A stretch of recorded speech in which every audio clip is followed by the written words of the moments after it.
So now it's time to open the Sim, and Ravi Dharamshi's Khulja Sim is ready. So Ravi, when we open a Sim, let's say it together. Let's say Khulja Sim, Ravi. Why don't we say that together? Khulja Sim.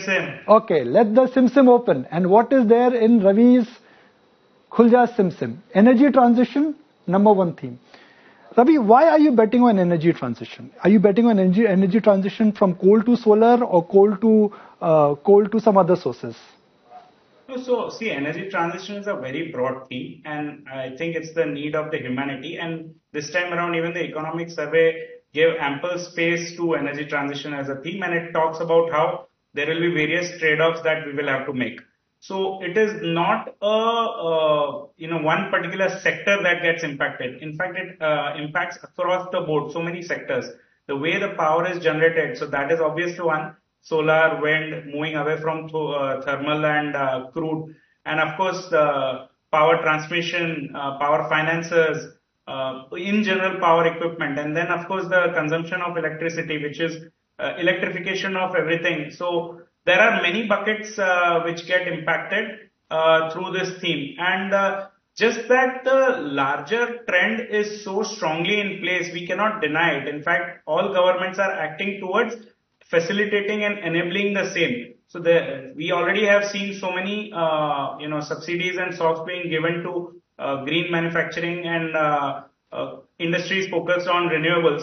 But I think there is a need to further do that. And there is a second trend that also impacts this, which is we might move away from fossil fuels, but there might be a case that if in the renewables we might become dependent on another bloc, like say China, instead of the OPEC. So there is a need to move the supply chain also away from China, and the world recognizes that. So both the things are playing into the manufacturing theme, and I think that is one of the reasons why we remain bullish from the next 5-7 years perspective.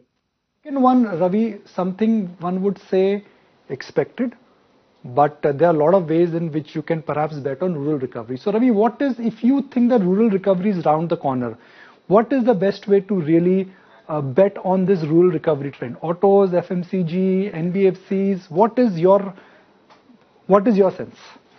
So first of all, I don't say that rural recovery is here and now.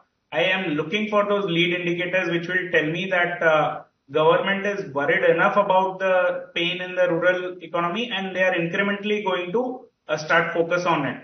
So I think we have already seen some steps where the PM Awas Yojana has gotten further boost. I think that is the best way to revive the rural cycle. It kind of plays. See, the biggest multiplier effect that you get is from the real estate and construction cycle. And if we can do what the current real estate and cycle is more focused at the top of the pyramid, and if we can move that to the bottom of the pyramid and have rural revival based on a real estate cycle, I think that would be great. That is the low-hanging fruit in my opinion. The larger, of course, the theme is that we do, spend a little bit more on the welfare. There are some state elections coming up, and there are compulsions of coalition politics, which means that there might be increase in the revenue expenditure also. So that will probably lead to increase in consumption at the bottom of the pyramid, and any sector and company really focused on that opportunity should also be a beneficiary. Wrap it up with the third theme here, private capex revival. Ravi, this is a theme which in a sense markets have been betting on. But the private sector capex has not picked up. That is what evidence is showing. Do you think this is a case where the stocks have run up way ahead of the actual cycle has started?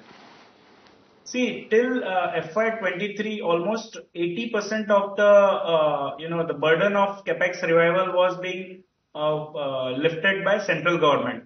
FY24 was a year where incrementally state governments started contributing. Private sector as a whole has not yet picked up. Okay, you can say, now since it's been almost 3 years that the private sector is doing fantastic profitability, and even Chief Economic Advisor has pointed it out in the economic survey that the corporate sector had 5 lakh crore profitability in FY19, and we are now almost near 20 lakh crores. So that tells you that they have made good money in the 3-4 years. The capex incrementally is not necessary to for anything else, but actually for their own growth prospects.